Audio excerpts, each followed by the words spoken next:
ডেকা ল'ৰা ছোৱালীবিলাকে এতিয়া ধাৰকান সুহানা হোগা কৰি বাইক চলাই ঘূৰিব পাৰিছে। মোৰো মন যায় যদি ডেকা হ'লোহেঁতেন ময়ো বুলেট চলাই ঘূৰি থাকিলোহেঁতেন।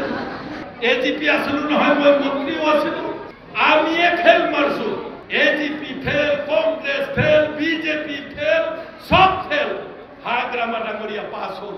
শুক্লাই দলমৰ নিচিনা বৃহৎ বৃহৎ দলম ৰাইজৰ সুবিধাৰ্থে বনাই দিছে। অধৰ প্ৰমোদ বড়োৱে এই ৰাস্তাটো কৰবাত যদি ভাঙি যায় ৰিপেয়াৰিঙো কৰিব নোৱাৰে। ৰিপেয়াৰিঙৰ পইচা নাই নতুন ৰাস্তা বান্ধব। তৃতীয় আৰু চতুৰ্থ শ্ৰেণীৰ চাকৰি বিটিচি চৰকাৰে ইণ্টাৰভিউ ল'ব পাৰে। কিয় প্ৰমোদ বড়ো কিয় ডাউন ফেচাওঁতে বেলেগক অধিকাৰ দিলে? ক'ত পালে আপোনালোকৰ অধিকাৰ? সাংবিধানিক অধিকাৰ, কাঢ়ি লোৱা অধিকাৰ। এই প্ৰশ্নবিলাক উত্তৰ তেওঁলোকৰ হাতত নাই।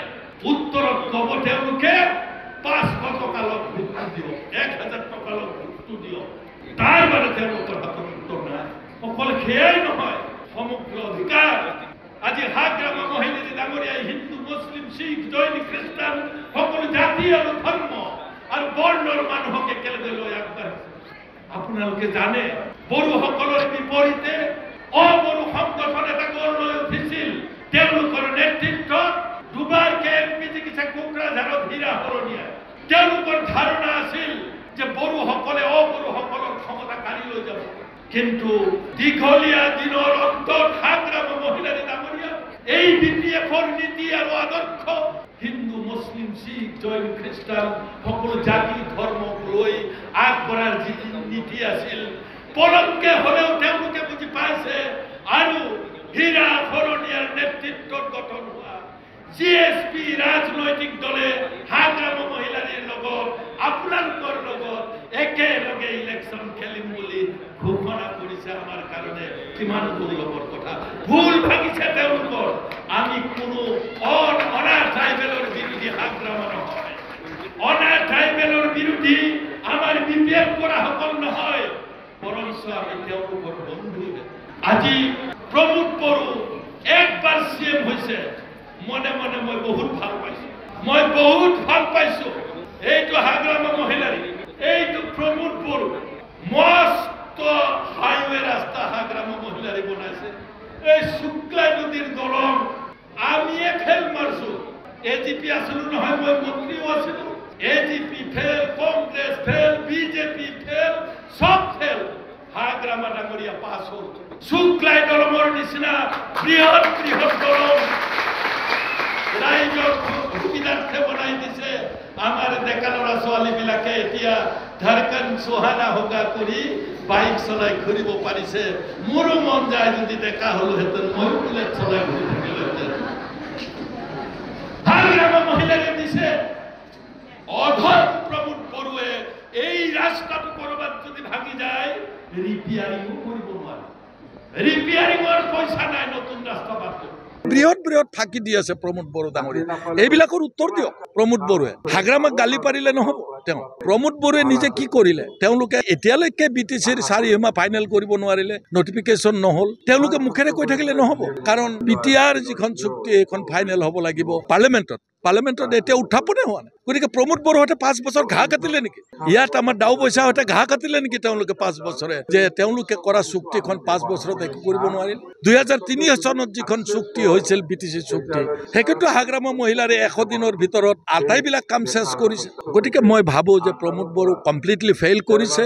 আৰু যদি পুনৰবাৰ BTCৰ উন্নয়ন হ'ব লাগে, BPF দল আৰু হাগ্ৰামাৰ নেতৃত্বত ইয়াত পুনৰ চৰকাৰ হ'ব লাগিব। তেওঁলোকৰ চুক্তিখনত আমাৰ NDFBৰ কেইবাটাও গোটে স্বাক্ষৰ কৰিছিল। আমাৰ ৰঞ্জন দৈমাৰী ডাঙৰীয়াকো জেলৰ পৰা উলিয়াই অনা হ'ল স্বাক্ষৰ কৰিবলৈ। মই পৃথিৱীত ক'তো এনে চুক্তি দেখা নাই চুক্তিখন স্বাক্ষৰ কৰাৰ পিছত আকৌ জেলৰ ভিতৰত সোমাই থোৱা। মই আচৰিত হৈছো। ৰঞ্জন দৈমাৰীক ৰাজনৈতিক দৃষ্টিভংগীৰে তেওঁক মুক্তি দিব লাগিব।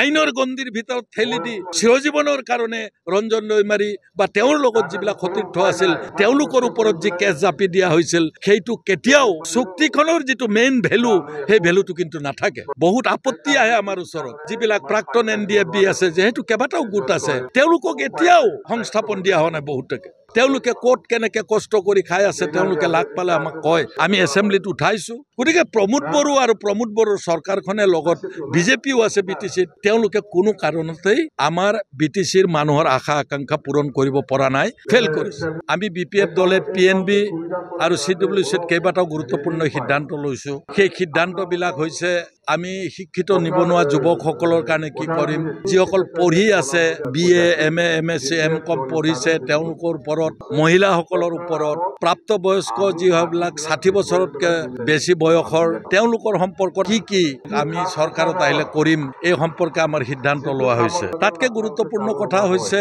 গোটেই বিটিচিখনক সামৰি টুৰিজিমৰ পৰা আৰম্ভ কৰি স্পৰ্টছ কমপ্লেক্সৰ পৰা আৰম্ভ কৰি এডমিনিষ্ট্ৰেশ্যন বিশেষকৈ আপোনালোকে জানে ময়েই এখন মেডিকেল কলেজ ওদালগুৰিত হ'ব লাগে বুলি এছেম্বলিত উত্থাপন কৰিছো আৰু মুখ্যমন্ত্ৰী ডাঙৰীয়াই খুব কৌশলপূৰ্ণভাৱে কৈছে 2027ত ওদালগুৰিত মেডিকেল কলেজ হ'ব সেই এছেম্বলিখন আমাৰ যেহেতু কোকৰাঝাৰত হৈছিল আৰু এটা বিষয় আচৰিত হৈছো প্ৰমোদ বড়ো আমি স্তম্ভিত হৈছো যে 26খন বেচৰকাৰী কলেজ আছে মানুহক বাৰে বাৰে ফাঁকি দিছে প্ৰমোদ বড়ো আৰু তেওঁৰ দলটো তেওঁৰ চৰকাৰখনে যে আমি চৰকাৰীকৰণ কৰিম বুলি কৈছে এই কলেজবিলাক তেওঁলোকে কিন্তু নাই কৰা এখন কলেজ মোৰ হাতত অসম চৰকাৰৰ নটিফিকেশ্যন আছে যে এখন কলেজো অসম চৰকাৰে কৰিব নোৱাৰে বিটিচি চৰকাৰে কৰিব লাগিব আৰু বিটিচি চৰকাৰে ফাঁকি দিছে প্ৰথম গ্ৰুপত 10খন লৈছো তাৰ পিছত 20খন লৈছো 26খন কলেজৰ ভিতৰত আপোনালোকৰ ওচৰতে থকা Udalguri college Bhergaon college Panery college Kalaigaon college এই বেচৰকাৰী কলেজ কেইখনলৈ তেওঁলোকে এখন কলেজো এতিয়ালৈকে চৰকাৰীকৰণ কৰা নাই 26খনৰ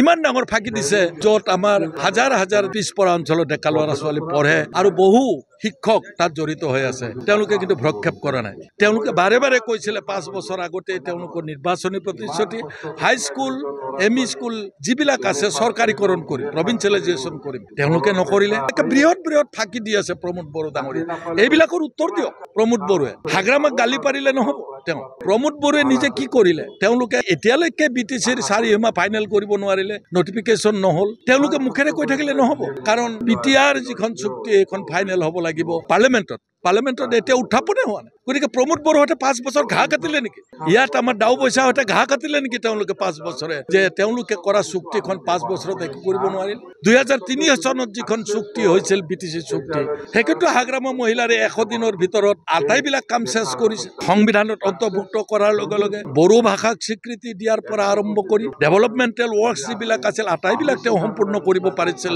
চুক্তিৰ কথাবিলাক আৰু পৰ্যায়ক্ৰমে যিবিলাক ডেভেলপমেণ্টৰ চুক্তি আছিল হাগ্ৰামাৰ মহিলাৰে ডাঙৰীয়াৰ চুক্তিখনত প্ৰায়বিলাকে পালন কৰিছে গতিকে মই ভাবো যে প্ৰমোদ বড়ো কমপ্লিটলি ফেইল কৰিছে আৰু যদি পুনৰবাৰ বিটিচিৰ উন্নয়ন হ'ব লাগে BPF দল আৰু হাগ্ৰামাৰ নেতৃত্বত ইয়াত পুনৰ চৰকাৰ হ'ব লাগিব তেওঁলোকৰ চুক্তিখনত আমাৰ NDFBৰ কেইবাটাও গোটে স্বাক্ষৰ কৰিছিল মই আচৰিত হৈছো ভাৰত চৰকাৰৰ গৃহমন্ত্ৰী অমিত শ্বাহ ডাঙৰীয়া অসমৰ মুখ্যমন্ত্ৰী গোটেইবিলাকৰ উপস্থিতিত আমাৰ ৰঞ্জন দৈমাৰী ডাঙৰীয়াকো জেলৰ পৰা উলিয়াই অনা হ'ল স্বাক্ষৰ কৰিবলৈ মই পৃথিৱীত ক'তো এনে চুক্তি দেখা নাই চুক্তিখন স্বাক্ষৰ কৰাৰ পিছত আকৌ জেলৰ ভিতৰত সোমাই থোৱা ৰঞ্জন দৈমাৰীক যি ৰাজনৈতিক চুক্তি হৈছিল ৰাজনৈতিক দৃষ্টিভংগীৰে তেওঁক মুক্তি দিব লাগিব আইনৰ গণ্ডিৰ ভিতৰত ঠেলি দি চিৰজীৱনৰ কাৰণে ৰঞ্জন দৈমাৰী বা তেওঁৰ লগত যিবিলাক সতীৰ্থ আছিল তেওঁলোকৰ ওপৰত যি কেছ জাপি দিয়া হৈছিল সেইটো কেতিয়াও চুক্তিখনৰ যিটো মেইন ভেলু সেই ভেলুটো কিন্তু নাথাকে মই বিচাৰো আজিও বহুত আপত্তি আহে আমাৰ ওচৰত যিবিলাক প্ৰাক্তন NDFB আছে যেহেতু কেইবাটাও গোট আছে